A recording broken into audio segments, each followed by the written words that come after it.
जय। भैया हर व्यक्ति को चाहिए कि भगवान की भक्ति करते हुए आनंद से रहे। अब आप कहोगे भैया कि वो भगवान जो है हम उनको कई रूपों में देखते चले आ रहे हैं। कोई उन्हें राम कहता है, कोई उन्हें कृष्ण कहता है, किसको भजे? कोई कहता है ब्रह्म को भजे। तो शास्त्र कहता है कि देखिए सब एक है, किसी में कोई अंतर नहीं, तत्व की बुद्धि से सब एक।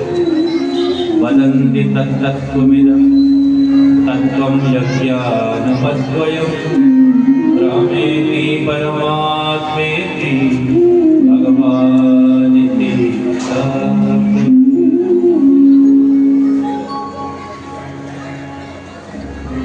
जैसे कि घर में आपने देखा होगा आटे से ही पूरियां बनती है और आटे से ही रोटी भी बनती है।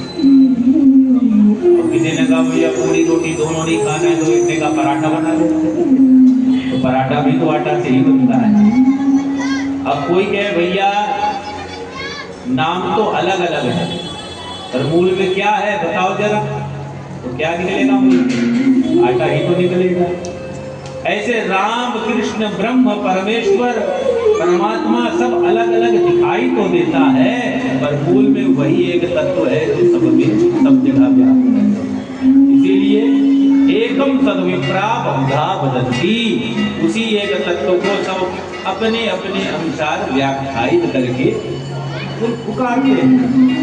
तो हर व्यक्ति को चाहिए कि भगवान की भक्ति करें, और जब भगवान की आप भक्ति करेंगे तो आपके हृदय की सारी ग्रंथियां छूट जाएंगी। विद्यन्ते हृदय ग्रंथिश्चीयन्ते सर्व संशया, विद्यन्ते सर्व संशया, क्षीयन्ते चास्य कर्माणि दृष्ट एवात्म ईश्वरे। भगवान के दर्शन को करते ही हृदय की सारी ग्रंथि छूट जाएगी।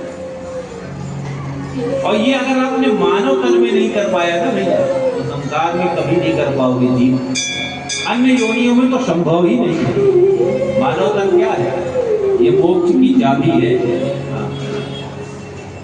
ताले में चाबी को अगर हमने लगा करके बाईं ओर घुमा दिया तो ताला बंद हो जाता है, बंद हो जाता है। और उसी चाबी को अगर हमने दाईं ओर घुमाया तो ताला खुल जाता है। ऐसे ही इस संसार में रहते हुए इस मानव तन को यदि हमने संसार की ओर अर्थात बाईं ओर घुमा दिया तो समझ लो भव बंधन में हम फंस जाते हैं। और इसी संसार में रहते हुए अपने मन को आपने अगर दाईं ओर भगवान की ओर घुमा दिया, कि रघुनाथ सरकार की ओर घुमा दिया, तो ताला खुल जाता है और आपका कल्याण हो जाता है। मानव शरीर ही एकमात्र आपको मोक्ष दिला सकता है। ऋषियों के कुंडली ने ऐसा हमें परेशान किया है कि अब सही दिशा में घूमना ही नहीं चाहिए, हम भटक रखे हैं। प्रयास तो बहुत करते हैं पर जैसे ही मुक्त होने का समय आता है उसी समय खुजली हो जाती है। खुजाने के चक्कर में बात बिगड़ जाती। एक बार की घटना होता है, दो मित्र, एक अंधा था। अंधे मित्र को दूसरे मित्र ने कहा देखो भैया हम बाहर जा रहे हैं और तुम्हें यदि बाहर आना हुआ तो एक काम करना, दीवार पकड़ के दरवाजा खोल ले। ठीक है। अब वो चला गया। अब अचानक उस दूसरे अंधे मित्र के मन में ख्याल आया कि थोड़ा बाहर जाए, तो दीवार पकड़ के घूमने लगा। पर जैसी दरवाजे के पास आया तो पीठ में खुजली बन गई, पीठ खुजाने लगा। एक कदम आगे बढ़ गया, दरवाजा खुल गया। दोबारा चक्कर लगा करके आया, फिर जैसे वहां पर पहुंचा तो सर में खुजली बनी, तो सर खुजाने लगा, फिर दरवाजा छूट गया। दोबारा घूम करके आया भैया तो पैर में खुजली होने लगी, तो पैरें खुजाने लगा, फिर दरवाजा छूट गया। अब थक के बैठ गए, दरवाजा नहीं मिला। जब दूसरा मित्र आया तो पूछा, कहो भैया बाहर नहीं गए? बोले बाहर कहाँ से जाते, दरवाजा मिला ही नहीं। दरवाजा कहाँ से नहीं मिला? अभी तो हम उसी से भीतर है। अच्छा कैसे तुमने ढूंढा दरवाजा, जरा बताओ। तो उसके कहने में भैया उसने दरवाजे को ढूंढना शुरू किया। अब जैसे ही दरवाजे को ढूंढते हुए दरवाजे के पास पहुंचा तो अब की बार पीठ में नहीं पेट में खुजली हो गई। तो पेट खुजाने लगा भैया तो दरवाजा फिर छूट गया, आगे बढ़ गया। दूसरे मित्र ने अपने हाथ सर में हाथ दे मारा माथे में और कहा हे भगवान तेरी इस खुजली ने तो दरवाजे से ही तुझे चुका दिया, तो दरवाजा पाया ही नहीं खुजाने के चक्कर में। ऐसे ही इस संसार में रहते हुए इस शरीर की खुजली को मिटाते हुए हम मोक्ष के दरवाजे को चूक जाते हैं, भूल जाते हैं। और मुक्ति तो तभी होगी जब हम अपने मन को परमात्मा की ओर घुमाएं। ये बड़े भाग्य से मिलता है मनुष्य का।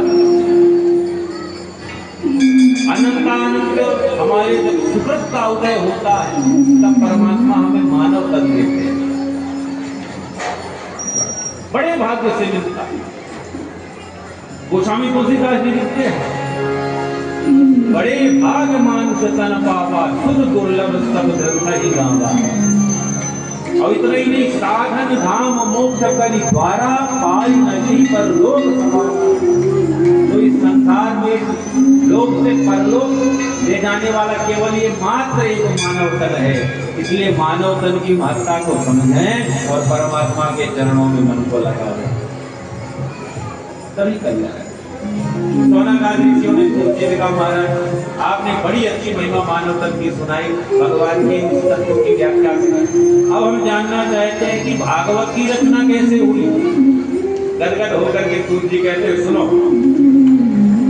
वापरे समनुख प्राप्ते तृतीये युग पर्यये जातः पराशराख्योगी